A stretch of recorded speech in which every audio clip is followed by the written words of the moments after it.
কি পার্টি? এটা তো বিজেপি পার্টি অফিস। এখন বুঝতেই পারছো যে বিজেপি করে না কি করে তারা। মস্তান গুন্ডাদের জন্য আমাদের বিশালগড় গোলাঘাটি এরিয়াটা বদনাম হয়ে যাচ্ছে।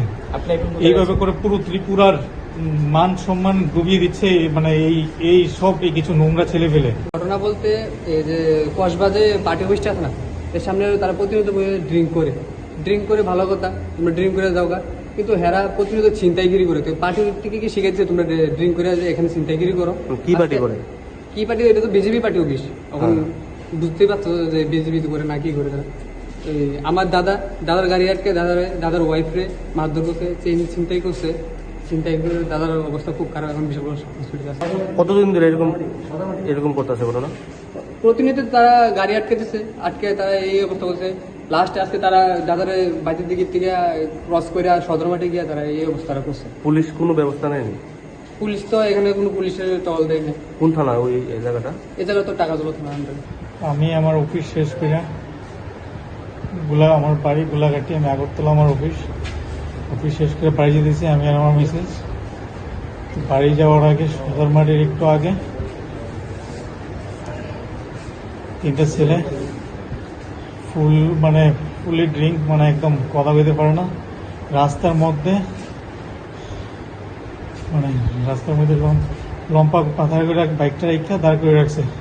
আমি নিজে গাড়ি ড্রাইভ করে যেতেছি, তারপরে তারা আইসে আমার প্রচন্ড মুখ খারাপ করে বাসা করে আমার গাড়ির মধ্যে থাপ্পড় দিয়ে আমার গলা ধরছে, ধরে আমার নামাইছে। আমার মিসেস গাড়িতে বসতো, আমার টাইনে নামাই লাগছে, টাইনে আমার শার্ট ছিঁড়ে লাগছে, আমার গলাতে স্বর্ণের চেইন এটাও টান দিয়ে নিচে গা।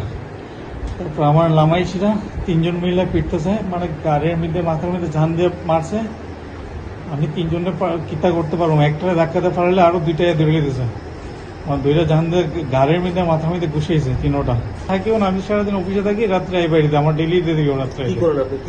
আমি চার্টার্ড অ্যাকাউন্টেন্ট, আমি প্র্যাকটিসিং চার্টার্ড অ্যাকাউন্টেন্ট। আমার অফিস নাগেরজোলাতে। কোন থানাতে? এটা টাকাজোলা থানার অধীন। আর তারপরে আমার মায়ের সেটা আমার গাড়িতে উঠছে, দরজা তো লক করি না, আমার টাইম না বাইরে বাইক করছে, আমি মিসেস দরজা লাগালে গাড়ির। তারপরে দরজা দিয়ে ঢুকে গেছে, আমার মিসেসের গলাতেও টান দিয়ে হাতটা নিছে, আর আমার গাড়ির চাবি নিয়ে নিছে, আর আমার মোবাইলটা। তারপরে যাইতেছি লোক মাইরে সেটা। তারপরে আমি গিয়ে দৌড়ছি একটারে দইরা গাড়ির মধ্যে দৌড়ছি, গেঞ্জির মধ্যে দইরা টানতে ফেলাইছি বাইকের থেকে। এর কাছে মোবাইলটা আসতো, মোবাইলটা পাইছি আর গাড়ির চাবিটা পাইছে। বাকি দুজন বাইকে গেছে, এর মধ্যেই পাড়ার লোকেরা ছুটে আইতে আইতে বাইকে গেছে। তারা দুজন। কতজন ছিল তারা? তারা তিনজন। একজনকেও চিনতে পারেননি আপনি? না, আমি একজনকেও চিনি না। পুলিশের ভূমিকায় কি বলবেন? পুলিশ তো সবকিছু হওয়ার পর পুলিশেরও কি টাকাজোলা থেকে খবর পেয়ে এসেছে, কিন্তু পুলিশ তারপরে কোনো স্টেপ নেয়নি। ওদের নাম ঠিকানা সব কিন্তু বেরিয়ে গেছে, তারপরে কিন্তু এখন অব্দি ওদের ধরা হয়নি। আমি চাই ইমিডিয়েটলি এইসব মস্তান গুন্ডাদের জন্য আমাদের বিশালগড় গোলাঘাটি এরিয়াটা বদনাম হয়ে যাচ্ছে। এইভাবে করে পুরো ত্রিপুরার মান সম্মান ডুবিয়ে দিচ্ছে এই সব কিছু নোংরা ছেলে ফেলে।